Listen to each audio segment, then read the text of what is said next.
Snow swept across Fifth Avenue like silver dust when Lauren Bennett opened the email that would upend her Christmas Eve. She was sitting in her tiny Brooklyn apartment, the heat barely working, her worn sweater pulled tight around her 7-month belly. The world outside glowed with holiday lights, but her room felt dim, quiet, and painfully small. For a moment, she thought she was reading the message wrong, but the name at the top was unmistakable. Grayson Hale. Her ex-husband. The man who'd left her when she was at her lowest. The man who built his reputation on charm, risk, and a ruthlessness wrapped in designer suits. He was the kind of man who never looked back until tonight. She clicked the email again as if the words might rearrange themselves. Lauren, I'd like you to join our annual Christmas Eve gala at the Halesphere penthouse. I believe it's time we moved forward with clarity. Grayson. Moved forward? Clarity? She almost laughed. Grayson was incapable of doing anything without a hidden purpose. He wouldn't invite her out of kindness, not after everything. Not after the divorce, the humiliation, the lies Celeste Monroe whispered into his ear until Lauren was pushed out of her own marriage. Her hands trembled, partly from anger, partly from the exhaustion of pregnancy. She hadn't planned to ever see him again. She certainly hadn't planned to walk into a room full of Manhattan elites while carrying a child whose father no one knew by choice. She should delete the email, block the address, pretend life was peaceful. But there were things. Grayson still held documents she desperately needed for the baby, papers he refused to release, claiming he was too busy or traveling. This might be her only chance. Her phone buzzed with a message from a former coworker. He's showing off tonight, bringing the new girl. Don't let him get to you. Lauren closed her eyes, her heart beat painfully against her ribs. She didn't want to go. She didn't want to face Grayson or the woman he left her for. But something in her pride, anger, survival whispered that she had to. She took a shaky breath, rested her hand on her belly, and whispered softly, "We won't let them break us again." Then she reached for her coat. Outside, a black SUV rolled to a stop beneath her window, as if someone already knew she'd need a ride. The morning light creeping through the blinds did nothing to warm Lauren Bennett's small Brooklyn apartment. The radiator clicked, groaned, and then fell silent again, as useless as the promises Grayson once made. She sat at the edge of her unmade bed, breathing slowly, rubbing her tired eyes. At 30, she had imagined a different life, maybe a house in the suburbs, a dog, a partner who cherished her. Instead, she had a stack of overdue bills on the kitchen counter and prenatal vitamins sitting next to an empty coffee mug because she couldn't stomach anything more than toast. Her MacBook Air hummed quietly on the table as she reviewed design concepts for a tiny event studio that paid her half of what she used to earn. Before everything fell apart, she had been the creative mind behind major Manhattan events, corporate galas, museum benefits, fashion showcases. She had worked with lighting crews, florists, and decor teams. She had built worlds from nothing but imagination. But that was before Grayson Hale stripped her confidence piece by piece, telling her clients she was too emotional or not detail-oriented enough, pushing her out of projects until she had no choice but to leave. She didn't miss him. Not anymore. She missed who she used to be before him. Every part of her life now felt smaller. The apartment was barely big enough for a sofa and a crib she bought second-hand from a woman in Queens. The baby clothes were in a laundry basket because she didn't have a dresser. Even groceries had become a careful calculation: how long she could stretch a bag of rice, how many meals she could make with a carton of eggs. And yet, despite everything, she held her belly tenderly each morning, whispering, "You're worth all of this." What she didn't tell anyone was how lonely the nights were, the fear that tightened her chest when she felt a sudden cramp, the anxiety that washed over her every time she saw an unfamiliar charge on her bank statement, wondering if a bill had bounced. The shame she felt when people assumed the baby belonged to Grayson, the very man who had abandoned her emotionally long before the divorce papers were signed. Sometimes she thought about reaching out to friends, but most of them drifted toward Grayson's world after the split, drawn to the glitter of his penthouse, his parties, his connections. She stopped opening Instagram because photos of mutual friends smiling beside Grayson and Celeste felt like tiny knives. Still, Lauren forced herself to work, determined to stay afloat, determined to protect the child she carried. Her phone buzzed with a reminder. Ultrasound appointment, tomorrow at 11 a.m. She exhaled shakily. Another cab fare she couldn't afford. Another day she'd have to smile at strangers while hiding how overwhelmed she felt. She turned back to her laptop, adjusting a floral centerpiece design for a winter engagement party. Her fingers trembled, but she kept working. She had no choice. She needed every dollar, especially since Grayson still hadn't sent the paperwork she needed. Papers that could determine her medical coverage, her leave options, even her ability to secure stable housing after the baby arrived. The knock on her door startled her. She wasn't expecting anyone. No deliveries, no neighbors, no friends. Her heart thudded once, heavy and unsure. She stood slowly, pressing a hand against her belly as she walked toward the door. When she opened it, the last person she expected was standing in the dim hallway. Adrian Wolfe, holding an envelope with her name written in his unmistakably elegant handwriting. The Halesphere penthouse glittered like a glass castle against the Manhattan skyline, its floor-to-ceiling windows catching every reflection of the Christmas lights below. Inside, the air hummed with the low thrum of classical music, the scent of pine-scented candles, and the sharp, cold aroma of expensive champagne chilling in buckets along the Marble Island. Grayson Hale stood before his living room mirror, adjusting the cufflinks on his white dress shirt custom engraved, a gift from a board member who expected returns. Everything about him tonight was curated. The sleek haircut, the tailored charcoal suit, the watch he wore only when he needed to remind people of his success. But beneath the polished exterior was a growing, restless irritation. "Are you sure this is a good idea?" Celeste Monroe asked as she walked in, her heels tapping like warnings across the marble floor. She wore a silver gown that glittered like crushed stars and a confidence that seemed almost manufactured. "Inviting your ex-wife? On Christmas Eve? Investors will be here. Press 2. Grayson smirked, smoothing the lapel of his jacket. "Exactly. It shows maturity, closure." He didn't notice the way Celeste's jaw tightened, but she noticed everything. She stepped closer, an edge creeping into her voice. "You don't need closure, Grayson. You need control. There's a difference." He didn't flinch. He never did. "Control is what keeps a company alive. And Lauren walking in here, seeing the life I built without her, it ends all lingering stories. Investors want a clean narrative." Celeste tilted her head. "And you think she'll come just because you sent an email?"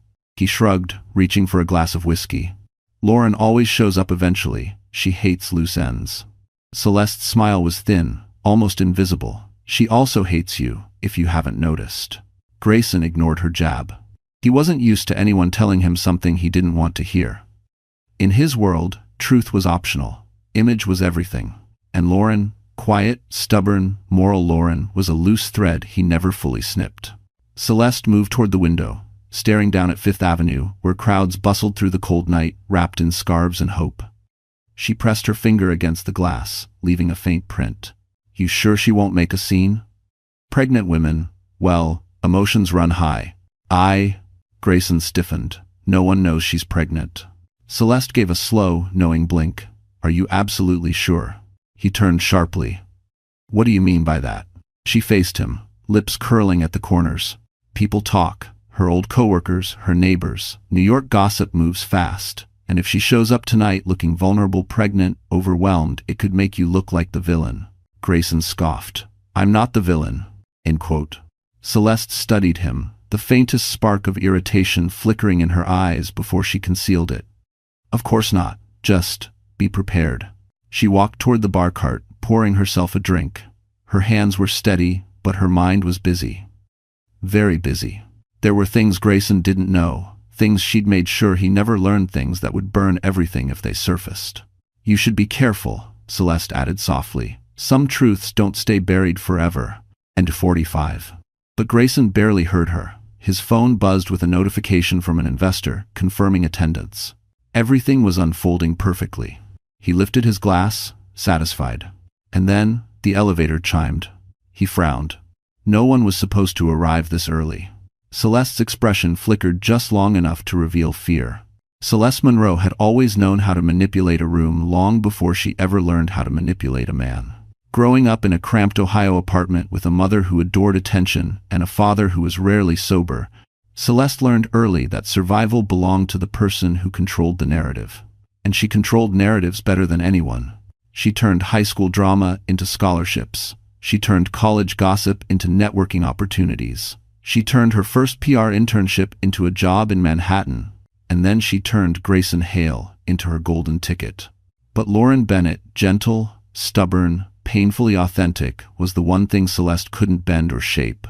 Lauren had no interest in performance. She had no desire for attention.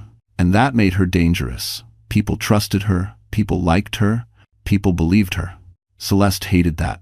So when she learned Grayson planned to invite Lauren to the Christmas Eve gala, she already saw the cracks forming. She knew Grayson wanted a show of strength, a display of closure for the investors circling Halesphere's upcoming IPO. But Celeste also knew something Grayson didn't. Lauren wasn't broken. She was rising. A rising woman was the most dangerous kind. And Celeste wasn't about to let her take even one step closer.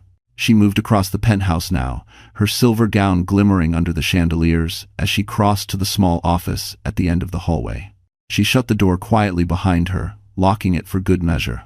Her phone buzzed with a notification from the private group chat. She managed a curated circle of influencers, microbloggers, and gossip writers who owed her favors. She typed quickly, her nails tapping like soft gunshots. Tonight's Halesphere Gala is about to get messy. Sources confirm the ex-wife might show up visibly pregnant. Stay alert for photos. Story will go live at my signal. 3 dots pulsed in reply.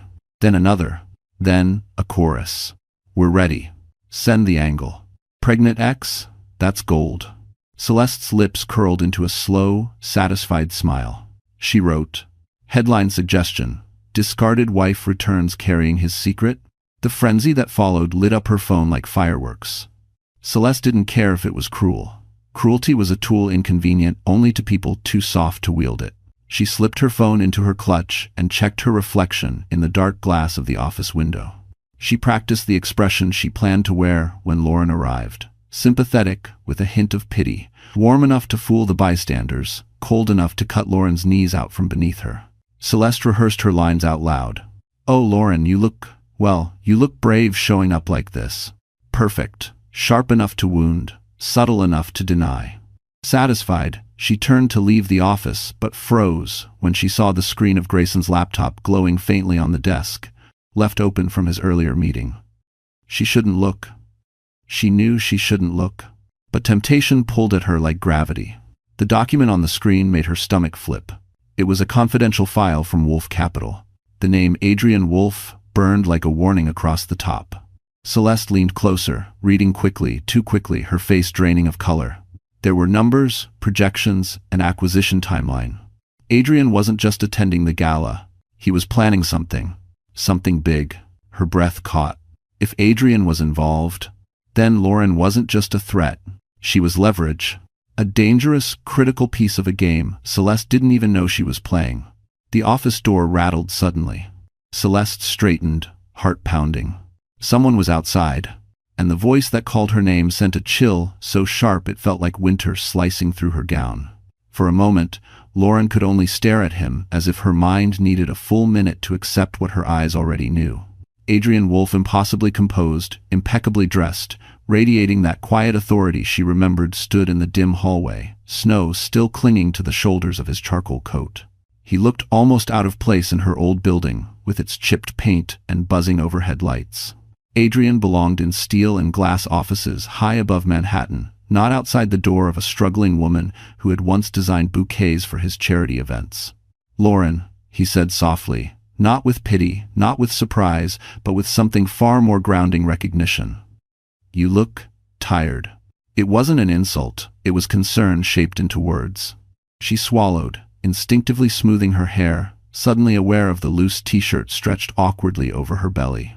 Adrian, what are you doing here? He lifted the envelope slightly. You left your name off a form when you submitted that design contract last month. They mailed this to my office instead. I thought it was personal, so I brought it myself. Lauren flushed. A simple mailing mistake, yet she felt exposed, vulnerable. Everything in her life lately was held together with flimsy threads. One wrong breath and it all unraveled. You shouldn't have come out here in this weather, she murmured. I didn't mind, he said, his gaze drifting briefly to her belly with a subtle wince of worry. You shouldn't be alone so late. Something inside her tightened. He didn't mean anything romantic. Adrian never crossed lines. But kindness, after months of isolation, was almost unbearable. She stepped back. "Come in for a minute. Just to warm up." He hesitated, as if stepping into her small, imperfect world felt like crossing a boundary. Then he nodded and followed her inside. His tall frame filled the cramped apartment in a way that emphasized how small it truly was. Adrian glanced around, eyes lingering on the worn couch, the baby basket, the stack of bills on the counter. He didn't comment. He wasn't that kind of man. Instead, he walked to the window, watching cars push through slush on the street below. "Did you get the email?" he asked quietly. Lauren froze. "From who?" "Grayson." Her pulse hammered. Of course, Adrian would know. Men like him moved in circles, where every whisper reached the right ears. "I got it," she said. "I don't want to go." "You shouldn't," Adrian replied. "Not after how he treated you. Not with what you're dealing with now." She let out a shaky breath. "He still has paperwork I need. Insurance transfer forms, medical clarifications, things I can't get without his signature. He won't respond to my requests. Maybe if I show up, he'll finally hand them over." Adrian turned to her, expression darkening. "He's leveraging your pregnancy to keep control. That's not just manipulative, it's dangerous."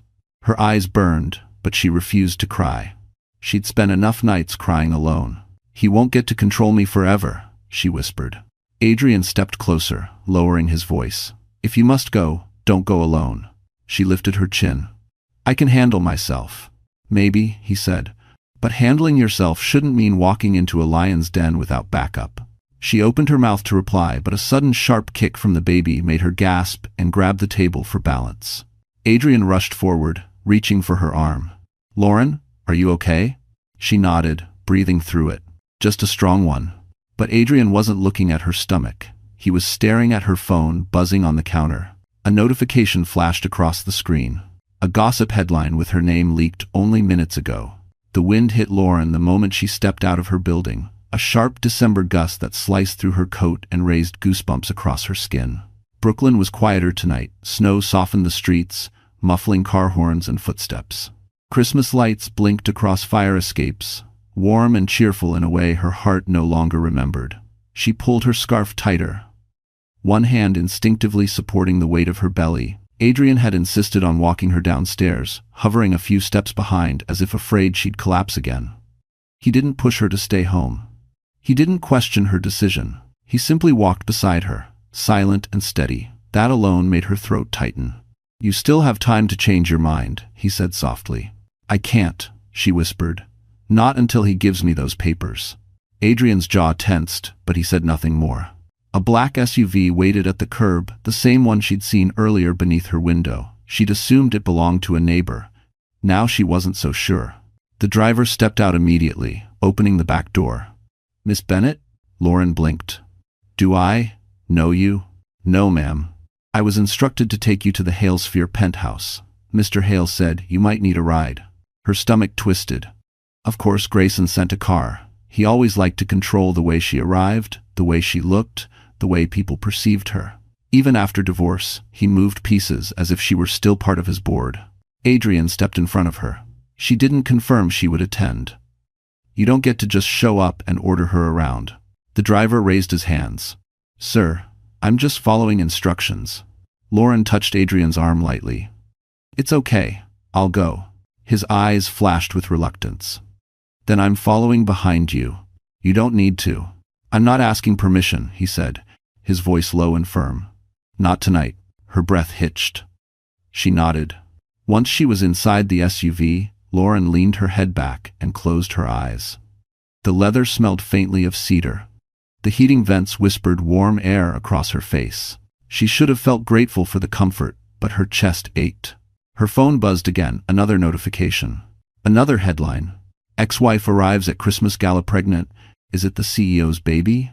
She turned her face toward the window, blinking fast. She shouldn't let it get to her. But it did. All of it. The lies, the judgment, the way strangers scavenged her pain like scraps. Snowflakes blurred against the glass as the SUV moved across the bridge. Manhattan rose ahead, glittering, cold, ruthless. The city where she had once chased dreams now felt like a battlefield she had no armor for. The car slowed when they reached Fifth Avenue. Luxury boutiques glowed with gold holiday decor. Couples spilled out of the Plaza Hotel, laughing. Everywhere she looked, people seemed whole, untouched.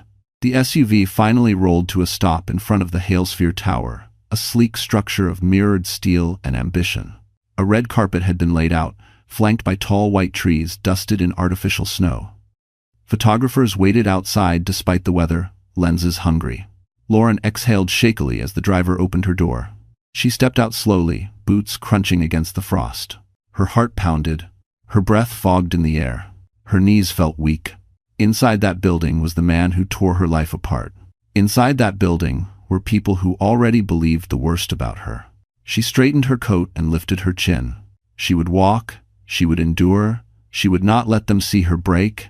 The elevator doors slid open with a soft chime. And standing inside waiting for her was the last face she ever expected to see before the night even began. The elevator doors slid open, and for a heartbeat Lauren forgot how to breathe.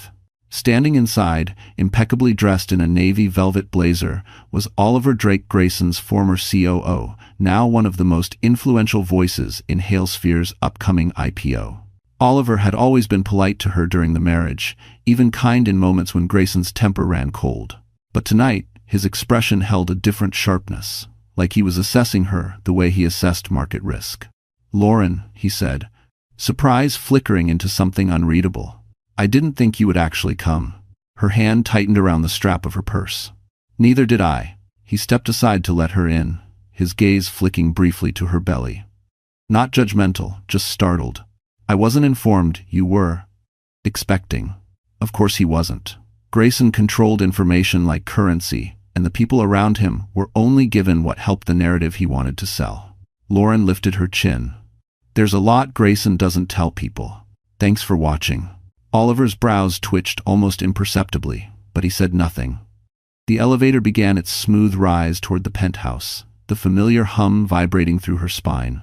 She remembered riding this same elevator hundreds of times, arms full of floral samples, color palettes, decor sketches, trying to prove she belonged in Grayson's world of high stakes and sharper egos. Oliver cleared his throat. "Just prepare yourself. Press is already circling downstairs." She exhaled slowly. That was intentional. He nodded once, quietly confirming what she suspected. The leak had begun. As the elevator climbed, her pulse throbbed in her ears. She could almost hear echoes of past conversations, Grayson's sharp critiques, Celeste's fake compliments, the board members' dismissive nods when she tried to contribute ideas during dinners. She used to shrink in this tower. Not tonight. When the doors opened, the sound of music and conversation washed over them like a glittering wave. The penthouse was even more extravagant than she remembered. Towering garlands wrapped around marble columns, chandeliers dripping crystal white light, servers weaving through guests with trays of champagne. The decor was stunning, painfully so. She could almost recognize hints of her own old style, stolen and repackaged under Celeste's name. Eyes snapped toward her the moment she stepped out. Whispers followed immediately. "Is that Lauren? She's pregnant? Oh my God, do you think? It has to be his." Her cheeks burned, but she kept her posture straight. She refused to fold. Celeste spotted her first. Across the room, in a shimmering red gown that clung to every curve, Celeste's smile faltered before she forced it back into place. She whispered something into Grayson's ear, and he turned and froze. Grayson Hale, the man who had built an empire on confidence and charisma, looked like someone had yanked the ground out from under him. His jaw tightened, his hand fell from Celeste's waist. Lauren felt her own heartbeat hammer against her ribs. Grayson approached slowly, controlled, as if aware every camera in the room tracked him. His smile was tight, brittle. "Lauren," he said softly, almost warmly, the way a man speaks when the world is watching, "I'm surprised you came, as a Twiton." She met his gaze, steady. "You invited me." A few guests murmured, pretending not to stare. A photographer angled closer for a better shot. Grayson's eyes flicked downward to her belly, then back up, the muscles in his jaw flexing. "I see there's news." Before she could react, Celeste glided over, her voice honeyed and poisonous. "Lauren, sweetheart, you look brave." Really brave. Coming here like this. Lauren's stomach knotted. But before she could answer, a sudden commotion rose near the entrance. Guests gasped and turned. Phones lifted. Someone whispered, "Is that him?" Lauren followed their stares. And when she saw who walked in, every drop of warmth drained from her body. It was the last person she ever expected to show up at Grayson Hale's gala, and the only one who could shatter the night completely. For a moment, the entire penthouse seemed to stop breathing. The music softened into background haze, champagne flutes froze midair, and every conversation dimmed as the energy in the room shifted sharp, electric, hungry. People weren't subtle. They turned openly toward Lauren, whispering behind manicured hands and glittering jewelry. The questions fluttered through the crowd like sparks. Is she pregnant with Grayson's kid? Why else would she come tonight? Did he invite her for this? Lauren felt the heat rise to her cheeks. She wanted to step back, disappear into the wall, become invisible. But there was nowhere to hide. Cameras angled toward her, capturing her exhaustion, her swollen belly, her vulnerability. The scent of luxury perfume and pine garlands made her dizzy. Grayson stepped closer, his expression cracked between shock, fear, and something darker, panic. His carefully cultivated confidence faltered, revealing the insecure man underneath. His voice, though soft, carried the edge of command he always used when he wanted to control a narrative. "Lauren," he murmured through clenched teeth, "we need to talk. Now." She lifted her chin. "I don't owe you anything." His eyes flashed. "You owe me an explanation." "For my pregnancy?" she asked, her tone icy. Celeste stiffened, her manicured fingers curling around her crystal clutch. She tried to move closer, but Grayson lifted a hand, stopping her without even looking. The dismissal cut her like glass. Her smile twitched, forced and brittle. Lauren's voice trembled, but she didn't look away. "You don't get to demand explanations from me anymore." Grayson leaned forward slightly, lowering his voice so guests couldn't hear. But everyone still watched. "People think that child is mine," he hissed. "Do you have any idea what this timing does to my investors, my board, my credibility?" Ah, there it was. Not concern. Not guilt.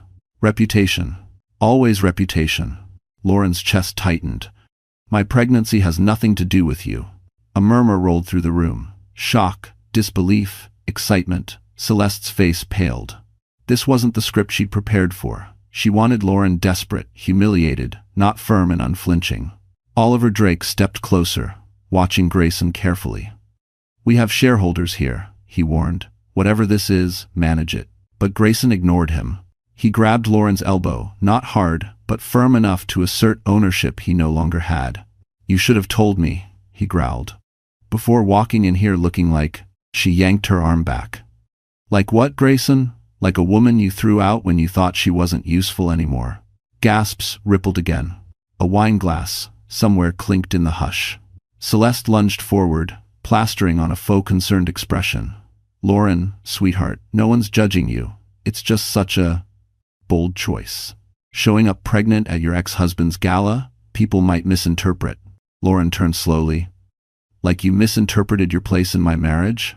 A hush fell so fast, the chandeliers seemed to hum. For the first time that night, Celeste's mask cracked. Her eyes sharpened, venomous. "Don't play innocent," she whispered. "You always made things so difficult for him. Poor Grayson had to rebuild everything you destroyed." Lauren felt the sting, but she didn't break. "Funny," she said quietly. "I don't remember cheating, or lying, or hacking someone's email." Celeste froze, too visibly. Grayson's head whipped toward her. "Hacking? What?" Lauren didn't move. She didn't blink, but Celeste's face said everything. Before Grayson could speak, the elevator chimed again. Everyone turned, and the person stepping out made Celeste's glass slip from her hand and shatter across the marble floor. Because he carried something that could destroy her entire lie. The man who stepped out of the elevator was dressed in a black tailored coat dusted with snowflakes, his hair wind-tousled as if he'd crossed the city in a hurry. Lauren recognized him instantly. Mason Clark, one of New York's most relentless gossip bloggers, a man who never turned down a scandal, especially one involving the wealthy. He wasn't supposed to be here, not at an invite-only corporate Christmas gala, not among CEOs, investors, and power couples who valued privacy more than morality. But he was here now, and he carried a camera. Celeste stiffened, her lips parting in silent horror. She had expected coverage, yes, but not him. Mason was unpredictable. Too eager. Too destructive. Even she couldn't control what he would do once unleashed. He lifted his camera and snapped a photo before anyone could stop him. Flash. Flash. Flash. Each burst of light hit Lauren like blows. Lauren Bennett. Mason called across the penthouse, his voice slicing through the murmurs. Care to comment on the rumors about your pregnancy? The internet is already buzzing. Lauren froze. She felt eyes tightening around her like a noose. Her heart pounded, her palms grew damp. She wanted to run. Instead, she stood very still. Celeste was suddenly by Mason's side, moving with that faux grace she wore like perfume. "Mason, it's so good to see you," she crooned, loud enough for onlookers. "I didn't realize you got my message so quickly." Ah, so she had called him. Of course she had. Lauren's chest ached. Celeste continued, voice sugar-coated but sharp as glass. "This poor woman showed up with no warning. It's tragic, really. She's clearly overwhelmed. And as you can see," she gestured subtly toward Lauren's belly, "she's going through a lot." Lauren tightened her hold on her purse, her breath catching. Celeste wanted her emotional. Unhinged. Crying. Anything to feed the story. Mason angled forward. "Lauren, mind sharing who the father is? Is it Grayson, or someone else? Some people online are calling it a secrecy stunt." Gasps rippled. Lauren swallowed, throat burning. "I don't owe anyone an explanation." But Mason only grinned wider. "Celebrities don't get that luxury. And you're trending." "Enough," Grayson snapped, stepping between Mason and Lauren. For a brief moment, she saw fear in his eyes, not for her, but for himself. For his brand, his reputation, his empire. But Celeste wasn't done. She tilted her head, speaking softly but loud enough for Mason's microphone to catch. "You know, Lauren's always been dramatic. She loves attention. Loves making Grayson look bad." Lauren inhaled sharply, rage stinging. "You don't know anything about my life." "Oh, sweetheart," Celeste replied, smiling cruelly. "I know enough." As very. That was all Mason needed. He turned to Lauren again, camera raised. "How does it feel coming here pregnant, alone, and still causing chaos in your ex-husband's career?" The words knifed into her. Alone, pregnant, chaos. Her vision blurred. She felt heat rising behind her eyes, her breath becoming thin, too thin. She couldn't break here. Not in front of them. Not in front of Celeste. But Mason took another photo, too close, too bright, and Lauren stumbled back, hand pressing instinctively to her belly. She felt lightheaded. The room seemed to tilt. Adrian moved through the crowd, his voice firm. "Back away from her." But Mason didn't. The camera kept flashing. Lauren's knees buckled. Gasps erupted. Someone shouted for space. And just before Lauren hit the marble floor, a pair of strong arms caught her, pulling her out of the camera's reach as the entire penthouse erupted into chaos. The room spun in slow, nauseating circles as Lauren felt the marble floor drop away beneath her. She heard gasps, muffled voices, the frantic shuffle of heels on polished stone. But the world only stabilized when she felt arms steady, warm, familiar wrap around her, lifting her from collapse. "Adrian." His voice was low but urgent. "Lauren, breathe. I've got you." He guided her toward a quieter corner, away from the flashing cameras and the hungry crowd that smelled of champagne and scandal. Her pulse throbbed painfully in her ears, every heartbeat sending a shockwave of dizziness through her chest. She tried to inhale, but her breath trembled.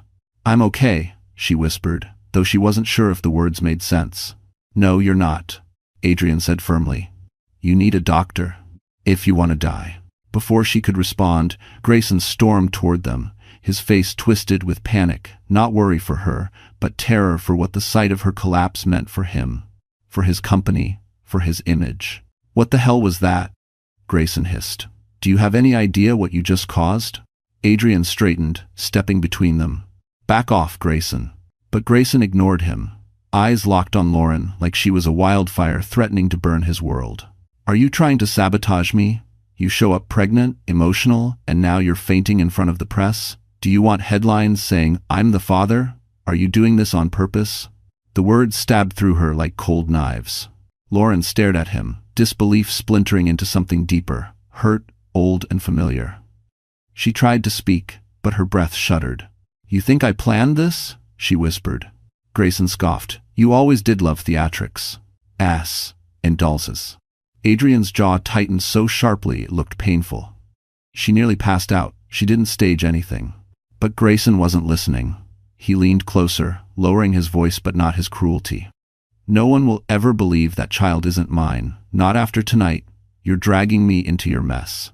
"My mess?" Lauren echoed, her voice cracking. "You left me with nothing. You refused to sign the paperwork I needed. You—" "I didn't sign because I don't trust you," Grayson snapped. "Not after the rumors. Not after the emails." Lauren stiffened. "The emails. The ones Celeste fabricated. The lies Grayson swallowed whole." "You're blaming me for something she did," Lauren whispered. Celeste, standing behind Grayson, flinched. But Grayson didn't turn. He didn't even consider the possibility. He never did. "Stop making excuses," he spat. "You always twist things to make yourself the victim." "Enough." Adrian's voice cracked through the air like thunder. The entire room fell silent. Adrian stepped forward, shoulders squared, eyes burning. "If you talk to her like that again, you'll regret it." "Is that a threat?" Grayson growled. "It's a promise." The tension snapped so tight the air seemed to howl with it. Guests shifted uneasily. Phones rose again, recording, watching, waiting. Grayson realized too late he'd let his temper spill publicly. He masked it with a stiff, PR smile. "Let's talk somewhere private, Lauren. If we doesn't." "No," she said softly. "I'm not going anywhere with you." Her voice was quiet but unbreakable. The first flicker of humiliation crossed Grayson's face. Celeste stepped in quickly, desperate to redirect attention. "Lauren, honey, stress isn't good for the baby. Maybe you need to." "Don't," Lauren whispered. "Don't pretend you care." Celeste's expression faltered. Before anyone could speak again, the penthouse doors slammed open. Security rushed inside, followed by a man in a crisp navy suit, carrying a folder and wearing an expression that told everyone something monumental had happened downstairs. He scanned the room. His eyes landed on Lauren, and he said 6 words that made the entire gala erupt into frantic whispers. "Miss Bennett, you need to come with us now." The room seemed to tilt as Lauren stared at the man in the navy suit. His expression was grave, urgent, so out of place in a room drowning in champagne, glitter, and whispered scandal. Security lingered behind him, their posture stiff with purpose. Every eye in the penthouse shifted toward her.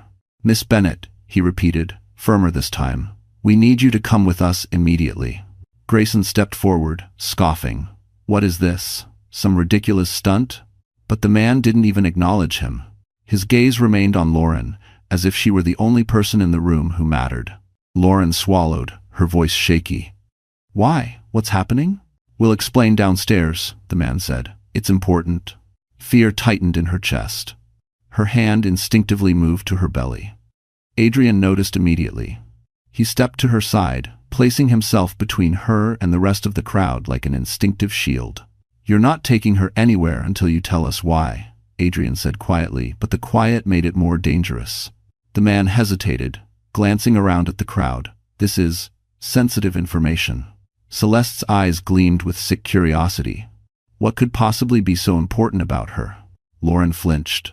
The man exhaled sharply and lowered his voice. "The story circulating online has escalated. Someone anonymously submitted documents suggesting Miss Bennett's pregnancy is tied to a corporate cover-up."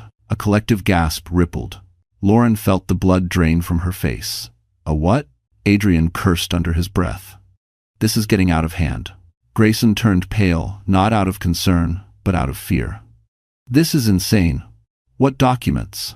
But Lauren saw something flicker in the man's expression, hesitation, regret, almost sympathy. "It's better we speak away from the cameras," he said. "Cameras?" She turned slowly. Dozens of phones were raised.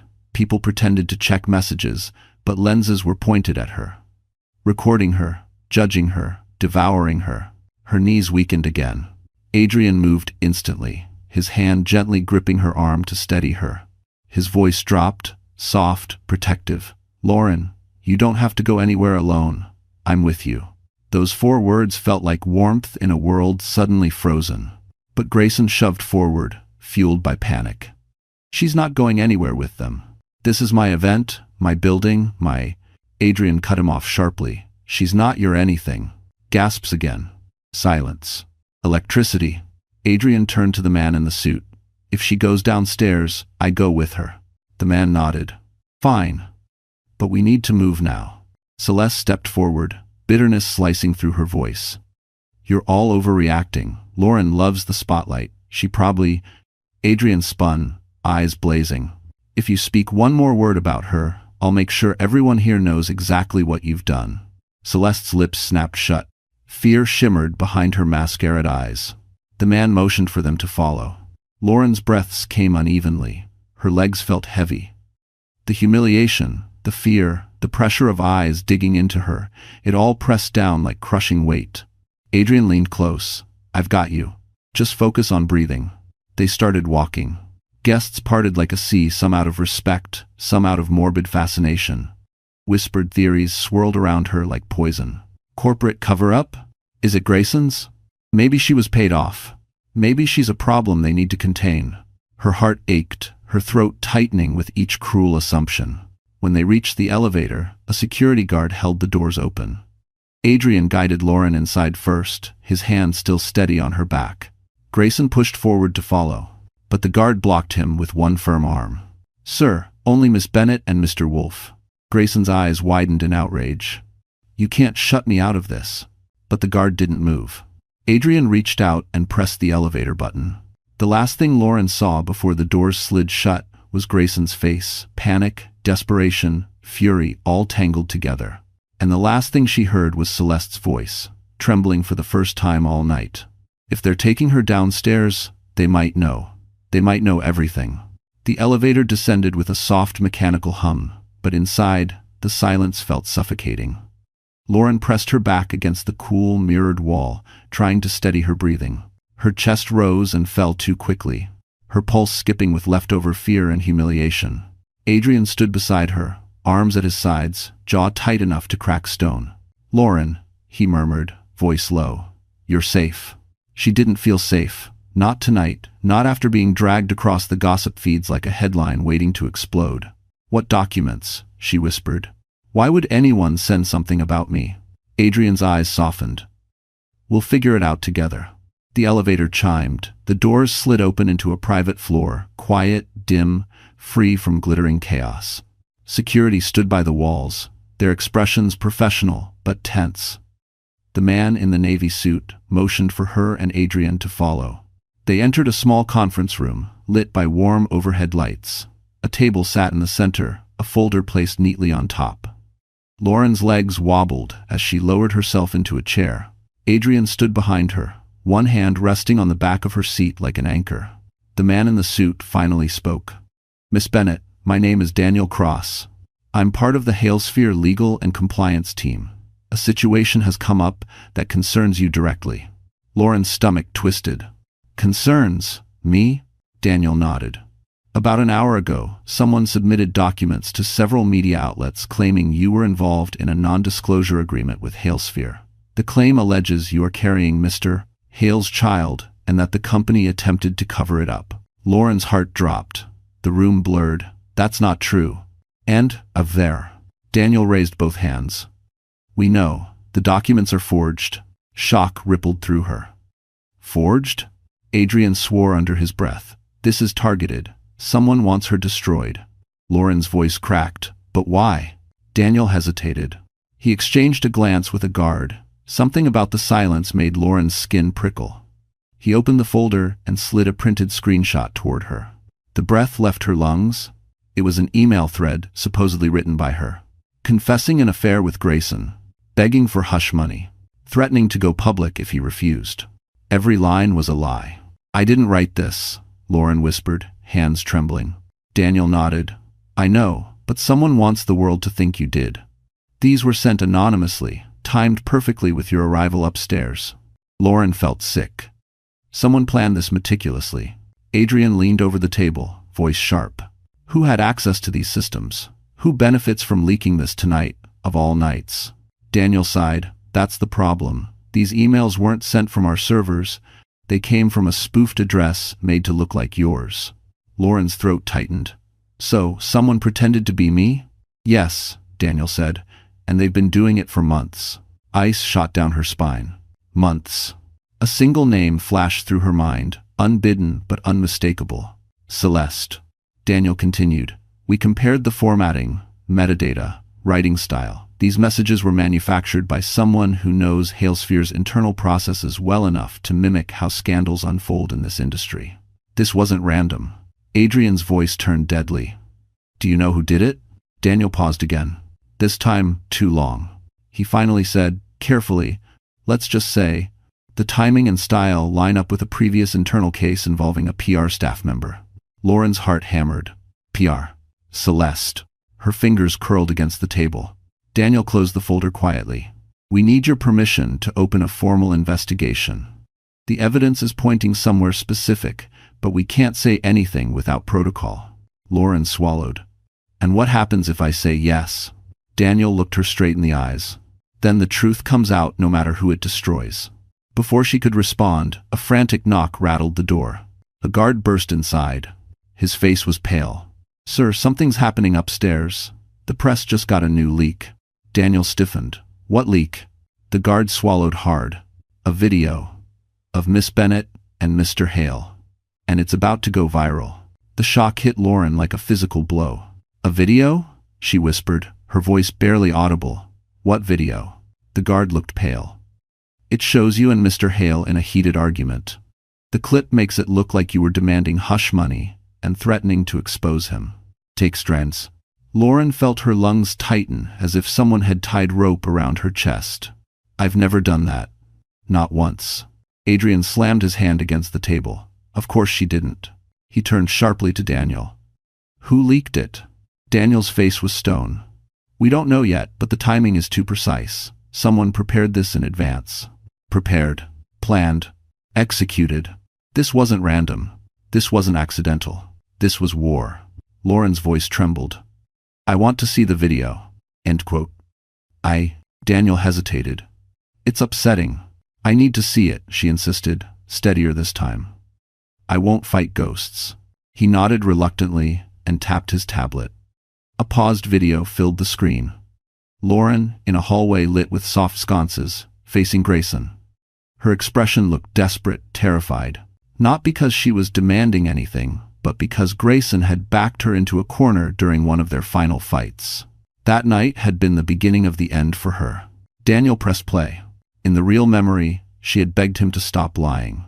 Begged him to stop letting Celeste poison their marriage. Begged him not to shut her out.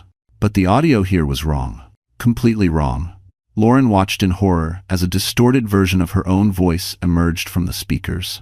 If you don't pay me what you owe, I'll tell the board everything. She gasped. That's not me. I never said that. Daniel paused the clip. This is fake audio layered over real footage. Deep fake manipulation. And whoever did it had access to expensive software. Adrian's jaw clenched. Who benefits from framing her like this? Who gains if Lauren is discredited? Lauren felt cold settle into her bones. Celeste. Daniel and Adrian exchanged a look grim, heavy. Daniel carefully opened the folder again and laid out a new document. We pulled metadata from the forged emails. The patterns match a previous internal incident, an employee who falsified information during a PR crisis. Lauren stared at him. Celeste. Daniel finally nodded. The evidence points to her, yes. She hacked multiple accounts 6 months ago, but the case was buried quietly by Mr. Hale. Lauren swayed. Grayson covered it up. He knew Celeste was capable of manipulation. He knew she fabricated information. He protected her anyway. Adrian's voice dropped to a deadly whisper. He let this happen to Lauren. Daniel's expression tightened. We couldn't prove she sent the leaks yet, but the digital fingerprints line up. Someone with PR, access, knowledge of the system, and a motive. A motive. Celeste had 1,000. Lauren's breath trembled. Why? Why go this far? Daniel's eyes softened with pity. Because you're a threat. A pregnant ex-wife walking into a room full of investors on the eve of an IPO? Celeste stands to lose everything: status, access, her relationship with Hale if you're perceived as sympathetic. Adrian stepped closer to Lauren, his presence grounding her. This isn't your fault. This is the result of two people terrified of losing control. Before Lauren could speak, the conference room door burst open again, this time harder, louder. A second guard rushed in, breathless. "Sir, you need to come see this." The video just hit every major feed, and someone upstairs just confronted Miss Monroe. Daniel stiffened. Confronted her? Who? The guard swallowed. "Mr. Hale." And it's turning into a scene. The moment Lauren, Adrian, and Daniel stepped out of the private floor and back toward the elevators, the sound met them first, a muffled uproar rising like storm waves crashing against glass. Voices overlapping. Shouts. Something breaking. Then, another sharp crack, the unmistakable sound of a glass hitting the floor. Security stiffened. Daniel quickened his pace. That's coming from the main hall. Lauren's pulse pounded. Is Grayson hurting her? Adrian placed a steadying hand at her back. No, Celeste is too good at playing victim. He's the one who's unraveling. The elevator doors opened to chaos. The penthouse, once polished, glittering, immaculate, was a tornado of tension. Guests had circled near the grand staircase, their designer gowns and tuxedos glowing beneath the chandelier. Phones were raised everywhere, capturing every frame, eager to witness the implosion of Halesphere's power couple. At the center stood Grayson Hale, jaw clenched, eyes blazing, trembling with barely contained rage. Celeste stood across from him, the red gown shimmering around her like a warning flare. Mascara streaked down her cheeks not from tears, but from fury. Fake, theatrical fury. A smashed champagne flute lay at her feet. "You told me you handled it," Grayson roared. "You said the emails were gone." Celeste's voice shot back, sharp as a blade. "I deleted everything I could, but I can't control every video, every leak, every blogger. You caused this." He fired back. "You did this to her." Her eyes flared. "To her, or to you?" Murmurs swirled through the crowd. Grayson ran a shaking hand through his hair. "You forged the emails. You planted stories. And now the board thinks I'm involved in a cover-up because of you." Celeste's composure cracked. "I did it for us." "There is no us," he snapped. A ripple of shock rolled through the room. Lauren felt her breath catch, not out of sympathy but out of disbelief at how fast Grayson unraveled when the spotlight no longer protected him. Celeste stepped closer, voice lowering into venom. "You coward, you used me. You let me clean up your messes, lie for you, manipulate for you. And now you're going to pin this on me?" Grayson barked a humorless laugh. "You enjoyed every minute of it. Don't pretend you didn't." Celeste lunged, grabbing his lapel. "You promised me a future, and you destroyed it with your stupidity," he shouted. Gasps erupted. Someone whispered, "They're done." Someone else said, "He's finished." For the first time all night, Grayson looked around, really looked and saw the cameras. The judging eyes. The witnesses, the investors he once charmed, now staring with disgust. His empire was cracking, and he knew it. Daniel stepped forward. "Mr. Hale, you need to stop. This is damaging the company." Grayson ignored him. His gaze slammed into Lauren. She froze. "You," he growled. "You're loving this, aren't you? Watching my life fall apart?" Adrian moved between them before the crowd even blinked. "She hasn't done a damn thing," Adrian said, voice cold. "You and Celeste built this disaster. You're just finally standing in the wreckage." Celeste let out a sharp, trembling laugh. "The wreckage? You want to see wreckage, Adrian? You think you know everything?" She turned suddenly toward the crowd, voice rising. Desperate, unhinged, wild. "I wasn't the only one lying. Grayson has secrets, 2 big ones, and when they come out, none of you will ever look at him the same." A wave of murmurs surged violently. Lauren's heart pounded. "What secrets?" several guests demanded. Celeste's gaze slid to Lauren with a twisted, triumphant smile. "Oh, sweetheart," she hissed. "You think you're the victim? He kept far worse from you than forged emails." Grayson paled. Adrian stepped forward. "Celeste? Don't." But she only lifted her chin. "Why should I protect him anymore?" she said, "when I wasn't even his biggest secret." Lauren's breath froze. Celeste smiled, slow, poisonous, merciless. "Ask him who else he lied to you about, especially the night your marriage ended.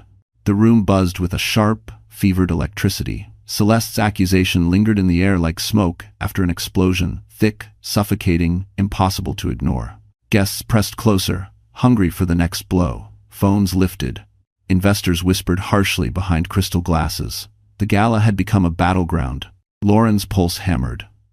What did he lie to me about? Grayson's face drained of color. Celeste, don't. Celeste folded her arms, power returning to her posture. Why not? You never had a problem letting me take the fall for your messes. Adrian stepped between Lauren and the two of them, protective but sharp-eyed. If you know something relevant to Lauren or to the investigation, you should say it correctly, with proof, not dramatics. Celeste's lips curled. You want proof? Fine. He didn't just lie to her, he destroyed evidence the night their marriage ended. Ezer. Lauren's breath hitched. Evidence of what? Celeste reached into her glittering clutch and pulled out a small flash drive, sleek, silver, ominous. Of the real email thread before he deleted it. Gasps rang out. Lauren staggered. There were emails. You never showed me? Grayson's voice cracked. Lauren, I didn't want to hurt you. You hurt me anyway, she whispered. Celeste held up the flash drive like it was a dagger. This contains the messages he saw that night, the ones he used to justify walking out, the ones he thought were from you. Her gaze sharpened. But they weren't. I made them. The entire room erupted. Shouts, disbelief, shaken fury. Lauren felt her knees weaken again. You hacked me. You pretended to be me all that time? Celeste shrugged. You were in the way. Adrian's voice cut through the chaos. Enough. He moved forward with a steadiness that commanded silence. Even the music faded into background irrelevance. Adrian held out his hand. Give me the drive. Celeste tightened her grip. Not without something in return. You're in no position to negotiate, Adrian said, calm as ice. But Celeste wasn't looking at him now. Her eyes slid to Grayson. Unless Grayson wants to tell her himself, she said sweetly, venom dripping between each syllable. Tell her what you destroyed. Tell her the truth you buried to protect your image. It's Comet. Grayson froze. Shame real, raw shame warping his features. Lauren felt her heart throb painfully. Grayson, what did you do? He swallowed hard, unable to meet her eyes. Adrian stepped in. It doesn't matter. She'll know everything soon. Then, something no one expected happened. Oliver Drake, silent until now, stepped from the crowd with a calm, chilling authority. Actually, she'll know everything right now. All eyes snapped to him. Oliver pulled out his phone and tapped the screen. While you all were busy tearing each other apart, I forwarded our compliance logs to Mr. Wolf. Adrian blinked. You what?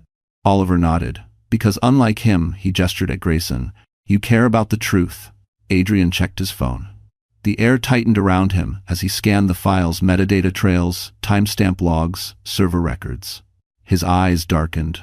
Then he looked straight at Lauren. Lauren, he said softly. Celeste didn't just hack your email. She swallowed. What else did she do? Adrian turned to Celeste, cold, controlled, devastating. You didn't fake those messages alone. Someone helped you. Celeste's face went white. Adrian's voice sharpened. Someone who had access, who knew Lauren's schedule, who handled the internal IT handoff during the divorce. Grayson stiffened. The room seemed to lean forward. Lauren's heart pounded. Adrian's jaw tightened. It was someone in this room. A hush fell. Then he said it. The data trail leads straight to Grayson. For a moment, no one in the penthouse moved. Adrian's words echoed in the air like a gunshot. The data trail leads straight to Grayson. Shock rippled through the crowd. Someone gasped. Someone else muttered, no way. A few investors exchanged horrified glances, their expressions calculating the fallout in real time. Grayson's face twisted, rage and fear colliding in violent confusion. That's insane. I would never. You did. Adrian cut in, calm but cutting. The server logs don't lie. Lauren felt the blood drain from her face. She blinked hard, trying to steady her breath, but the room tilted slightly. She pressed one hand against the banquet table. Grayson, tell me it's not true. He opened his mouth, panic flickering across his eyes. Lauren, listen to me. But Celeste stepped forward, her laughter sharp, broken, and vicious. "This is rich. You really thought you could pin it all on me, didn't you?" "Shut up," Grayson hissed. She ignored him. "You told me to help you. You begged me to create something that made Lauren look unfaithful. You said she wouldn't sign the divorce papers fast enough. You said she was costing you time." Lauren staggered. What? Celeste smirked, enjoying every second of the spectacle. He needed a clean break, an excuse to leave without public backlash. "So we came up with one. If you came to the visit." Grayson lunged forward, grabbing her wrist. "You weren't supposed to say that out loud." "But why not?" she snarled, yanking her hand back. "You threw me under the bus the moment things got messy. You're not worth protecting." People murmured in shock. Celeste's voice rose. "He told me to forge the emails. I executed them. But he orchestrated the whole thing. He gave me the dates, the names. He fed me Lauren's private schedule so I could make the fake messages believable. If 1 and 2, Lauren felt the ground sway. Tears blurred her vision. You used my own life against me." Grayson stepped toward her, desperate. "I was wrong, okay? I panicked. The company was under pressure. And You destroyed her," Adrian snapped. "No," Grayson insisted, his voice cracking. "I never wanted this to go so far." Celeste laughed again, a hollow, tremoring sound that made several guests recoil. "You loved every bit of it. You loved watching her crumble while you strutted around with me on your arm. You said she was dead weight slowing your rise." Lauren covered her mouth, choking on a sob she fought to contain. Adrian moved closer to her, his voice low and fierce. "You're done, Grayson." But Grayson wasn't listening anymore. His chest heaved as he turned on Celeste. "You were supposed to clean the trail. You were supposed to delete everything." Celeste stepped into his space, eyes burning. "Why should I? You never gave me what you promised. Not the ring, not the future, not even the respect." Someone whispered, "She's unhinged." But Celeste wasn't finished. "You think I came tonight unprepared?" she hissed. She reached into her clutch again. Another device. This time, a phone. "I recorded everything," she said. "Every conversation, every plan, every order you gave me." Grayson's face went white. Adrian exhaled sharply. "You two really built your relationship on blackmail and treachery." Celeste smiled. "Oh, sweetheart, he built the treachery. I just documented it." Daniel stepped forward, voice tight with alarm. "Miss Monroe, handing that over might become part of a criminal investigation." "Oh, I know," she purred. "And I'm ready." Gasps exploded. Lauren stared at Celeste, shocked that someone so cruel could suddenly turn her blade on the man she once worshipped. Celeste lifted the phone, her thumb hovering over the play button. "This," she said, "is the moment everything burns." Before she could press it, the penthouse doors burst open again, and a new voice shouted, "Stop. No one plays that recording until you hear the truth about the baby." The penthouse froze in a collective gasp as the doors slammed open. Guests turned like a school of fish, scattering and reforming around a shark. Conversations died mid-sentence. Glasses were lowered. Even the chandeliers seemed to vibrate with tension. A group of sharply dressed individuals strode into the room. 5 men, 3 women, all in immaculate suits, all wearing expressions carved from steel. Lauren recognized the crest on their badges. The Hale Sphere Board of Directors. Not the PR committee. Not the compliance team. Not casual observers. The actual board. The people who controlled Grayson's empire. The tallest among them, a gray-haired man with piercing blue eyes, stepped forward. He was Samuel Lauren, the board's chairman, known in the industry for dismantling CEOs like a surgeon dismantles diseased tissue. He surveyed the room once, then spoke with a voice that carried effortlessly. "This event," he said, "is over." Celeste actually stepped back. Grayson visibly paled. Samuel continued, "We received a series of leaked materials tonight, videos, emails, and a set of recordings forwarded anonymously. We traced the IP to this penthouse." Every camera phone lifted. Lauren's heart hammered. "It wasn't me." Samuel shook his head. "We know." His gaze cut to Grayson. "Mr. Hale, step forward." Grayson swallowed hard, but he tried to maintain composure. "Samuel, this is not the place." "This is exactly the place," Samuel said. "Half the investors who arrived for this event have already contacted us, demanding answers. The board members formed a half-circle, facing Grayson, an unmistakable formation. A tribunal. A corporate execution waiting to happen. Celeste clutched her phone, her lip trembling.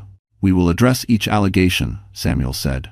"The forged emails, the manipulated audio, the leaked video, and the coordinated attack on Miss Bennett." Lauren felt her breath catch.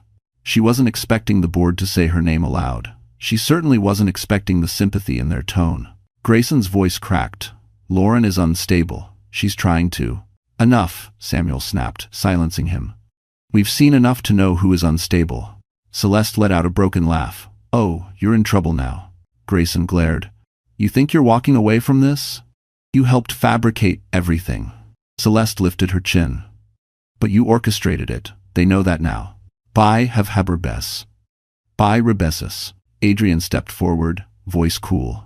"Would you like your ex-employees to confirm it, too? Because some of them reached out to my assistant tonight." He turned to the board, including Halesphere's former cybersecurity lead. A murmur of shock moved through the crowd. Samuel glanced at Adrian. "We received the same message. The evidence is substantial." Grayson staggered slightly, like the floor shifted beneath him. "Samuel, please give me a chance to explain." "Bien." Samuel's expression hardened. "Explain to whom? The investors leaving? The journalists printing tonight's meltdown? Or the legal teams filing requests as we speak?" Lauren's breathing faltered. This was a nightmare, yet also justice long overdue. Samuel turned to her gently. "Miss Bennett, we apologize for what you've been subjected to. Halesphere takes this situation seriously." She blinked in disbelief. "I don't know what to say."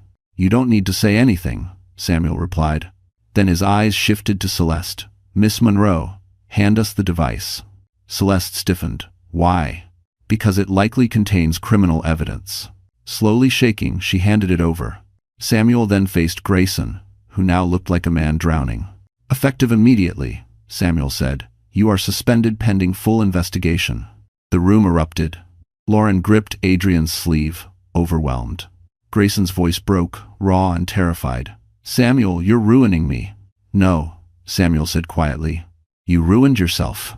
Before anyone could breathe again, another board member leaned in and whispered something urgently into Samuel's ear. Samuel's expression shifted sharply. He turned to Lauren. "Miss Bennett, there's something more, something we were just informed of." Her heartbeat faltered. "What? What is it?"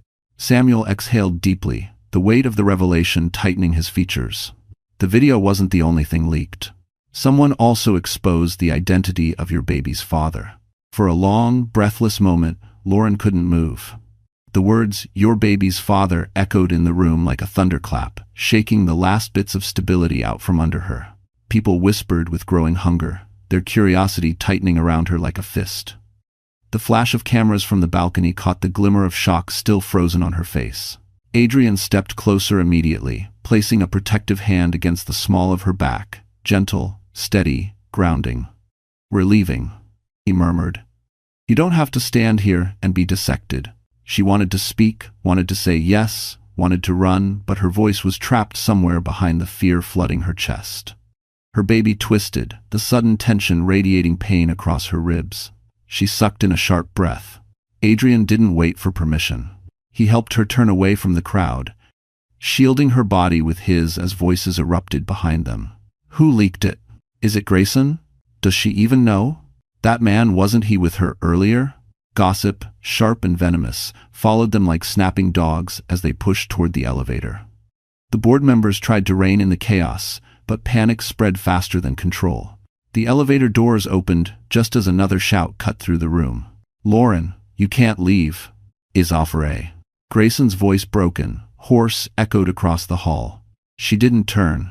Adrian blocked Grayson's path with a single step, not another word to her. Grayson's face twisted. "You think you can take her? You think this makes you a savior?" But Adrian stepped backward into the elevator, pulling Lauren with him. "I'm not saving her from anything she can't handle. I'm saving her from you." The doors slid shut before Grayson could answer. The elevator began its descent. Lauren exhaled a breath she hadn't realized she'd been holding. Her hands trembled violently, and she pressed them over her belly. Adrian placed his palm gently over hers. "Easy," he whispered. You're safe now. Tears filled her eyes, hot, frustrated, exhausted. I didn't want tonight to happen like this. I just wanted my paperwork. I just wanted to be left alone. I know, Adrian murmured. But you walked into a war you didn't start. End quote. The elevator dinged softly as the doors opened to the lobby. Outside the glass entrance, a cluster of reporters gathered like vultures, flashes bursting in rapid staccato. Security workers rushed to block the doors, but they knew it wouldn't hold for long. Adrian turned to her. I'm taking you out through the loading bay. Back exit, no cameras. She nodded weakly, leaning on him as they moved through a side hallway. Her steps were uneven. Her vision wavered at the edges. The combination of fear, humiliation, and physical strain tightened around her like a vice. Adrian paused, his hand tightening gently on her arm. Lauren, if you feel faint again, tell me. I'm okay, she whispered, but her voice cracked. They pushed through a service door and emerged into the alley behind the tower. Snow drifted under the glow of dim security lights, soft and silver like falling ash. The cold slapped her cheeks, a sharp contrast to the suffocating heat of the penthouse. Adrian shrugged off his coat and draped it over her shoulders. The warmth of it, the quiet kindness, shattered something inside her. You shouldn't have to carry all of this alone, he said quietly. She closed her eyes. I never wanted anyone else involved. Sometimes, he murmured, brushing a strand of hair from her forehead. Strong people don't get to choose when they need help. Lauren shivered this time, not from the cold. A black car pulled up at the end of the alley, sleek and silent. Adrian guided her toward it, hand firm at her back. She paused before getting in, lifting her eyes to his. Adrian, do you know who leaked the father's identity? His expression darkened not with anger, but with a knowledge he wasn't sure he should speak yet. He opened the door for her. Get in, he said gently, because the truth is bigger than you think. She slid inside, heart pounding. Adrian followed. And just as the doors locked, a figure stepped out of the shadows, blocking their path with a single devastating sentence. Lauren, I'm the one who leaked it. The alley was cold enough to burn. Snowflakes drifted past the dim security lamp, catching in Lauren's hair as she turned slowly, breathlessly toward the silhouette stepping out of the shadows. Her pulse hammered. Adrian's hand reflexively reached for her arm, steadying her as the figure took another step forward. And then the light caught his face. Lauren's breath caught. Evan, she whispered. Evan Marshall. The paramedic. The quiet, gentle medic who had treated her the night she fainted months ago. The one who'd stayed with her through the panic attack. The one who'd followed up, checking on her well-being even when he didn't have to. The one who had comforted her on the worst night of her marriage. Evan stepped closer, snow dusting his dark curls. His eyes, soft, earnest, held hers with devastating honesty. Lauren, he said quietly, we need to talk. Adrian stiffened. You're the one who leaked the paternity? Why? Evan exhaled, his breath fogging in the cold. Because they were about to ruin her. And if the world thinks Grayson is the father, she becomes collateral damage in a corporate war she never signed up for. Lauren's voice trembled. But why would you do that? Why you? His jaw tightened, not with anger, but with the weight of something long unsaid. Because I'm the father, Evan said softly. The world slipped out from under her. She grabbed the edge of the car door to steady herself. Evan, no, that night, he nodded slowly. The night you showed up at the hospital, you were terrified, you thought you were losing everything. We talked for hours. And when you said Grayson had walked out again, that he'd left you standing in the rain with no place to go, I couldn't let you go home alone. Memories flickered like dim lanterns. Evan giving her a dry blanket. Evan's voice calming her breathing. Evan offering his guest room. Evan listening as she cried herself empty. She had been broken that night, shattered into pieces she didn't know how to hold. You were vulnerable, Evan said. I didn't want to cross a line, but you kissed me. And you told me you needed just for one night to feel like you weren't disposable. Lauren pressed her hand to her mouth as tears welled. I never regretted it, Evan said. Not for a second, but I stepped back when you found out you were pregnant. You were overwhelmed. You needed space. So I watched from a distance, until tonight, when the world turned on you. Adrian inhaled slowly, the truth settling over him. You leaked it to protect her. Evan nodded. If the truth didn't surface now, Grayson would weaponize every rumor to bury her. I couldn't let that happen. Lauren sobbed softly.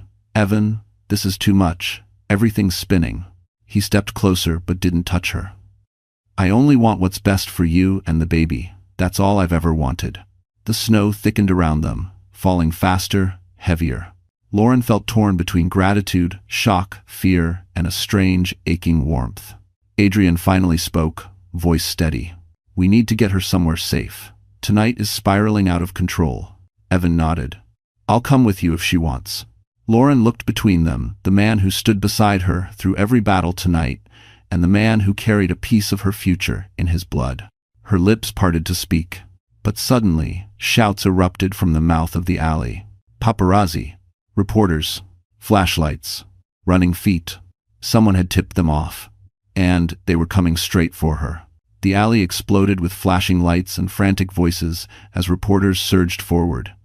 Microphones rose like spears. Camera flashes burst in rapid-fire chaos.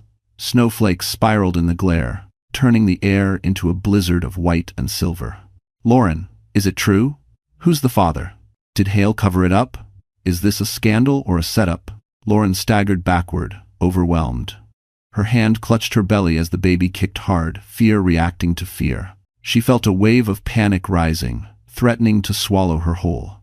Adrian moved instantly, stepping in front of her. Back off, he barked, voice echoing down the alley. She's done being hunted tonight. Evan stepped beside him, shoulders squared, forming a protective wall. Security finally spilled out from the building, forcing reporters back. A guard opened the car door urgently. Get in. Now. Adrian guided Lauren inside. Evan slid in after her. The car peeled away from the curb, leaving the chaos shrinking behind them. For the first time all night, silence. Lauren pressed a trembling hand to her stomach. Adrian touched her wrist gently. Evan watched her, eyes full of worry. You don't have to choose anything right now, Adrian murmured. Not me, not him, not this situation. You only need to breathe. Lauren closed her eyes as tears fell quiet, relieved, exhausted. The car carried them to Evan's building, a quiet brownstone on a peaceful Brooklyn street dusted with snow. Inside, warmth wrapped around her instantly. Evan guided her to sit on the couch, while Adrian made tea in the small kitchen without being asked. Silent understanding between two men who both cared for her differently. When she finally spoke, her voice cracked. Tonight, everything broke. Adrian knelt beside her. Sometimes things break because the truth is too big to stay hidden. End quote. Evan sat across from her. And sometimes they break so something better can be rebuilt. Lauren looked at them, two men who had stood by her when the world tried to crush her, and something inside her finally loosened. I don't want revenge, she whispered. I just want peace. You'll have it, Adrian said. Look. He turned his phone toward her. A breaking news update filled the screen. Grayson Hale removed as CEO. Federal investigation underway. Celesta Monroe detained for evidence tampering. Lauren felt her breath shudder out relief, justice, closure. Everything they stole from her, her reputation, her dignity, her voice, finally returned. She'll face charges, Adrian said softly. He will too. And you? Evan asked gently. Lauren wiped a tear. I'm free. The three of them sat quietly as snow drifted past the window. Finally, Evan leaned forward. Lauren, I won't pressure you. I'm here for our child. As much or as little as you want. Adrian nodded. And I'm here too. Not because of obligation, because I care. Lauren looked down at her belly. The baby moved, as if reminding her what mattered most. I choose, she whispered, eyes softening, a fresh start. For me, for my child, and for the people who truly care about us. Evan exhaled, relieved. Adrian smiled, gentle, unforced. Adrian stood. Then tonight, let's just protect that peace. Later, Evan drove her home. He helped her out of the car, snow falling around them like gentle confetti. He didn't ask for anything. He didn't reach for her. He simply kissed her forehead softly. You're stronger than you know, he whispered. Lauren smiled small, real. Thank you for everything. As Evan walked back to the car, Lauren turned toward her building. In the reflection of the glass door, she saw herself tired, yes, but standing tall. A mother, a survivor. A woman finally free. She placed one hand on her belly and whispered, We're okay now. Snow drifted around her as she stepped inside, closing the door on the past, on the lies, on the cruelty. The night was silent. The future hers at last. And the story ended exactly where it needed to, with truth, justice, and a woman finally reclaiming her life. So, that's where our story finally comes to a close. And if you are still here, still watching, still listening with your whole heart, then something in this journey must have touched you in a way only life can. Maybe it reminded you of your own strength. Maybe it whispered that healing is real. Or maybe it simply showed you that no matter how dark things get, there is always a door quiet, steady, waiting for you to walk through. The Stoics often said, "The obstacle is the way." And tonight, Lauren's story proves it. What tried to break her actually became the thing that shaped her courage. Marcus Aurelius wrote, "You have power over your mind, not outside events." She couldn't control the betrayal, the rumors, the cruelty, but she controlled how she rose. And in the end, that changed everything. So, my wonderful friends, before you leave, take a breath, place a hand on your heart, and remember this. You deserve peace, you deserve truth, you deserve a life where you are no longer surviving, but living. If this story moved you, even just a little, please like, share, and subscribe to stay with us on the next chapter of Healing and Hope. We're right here with you. Always.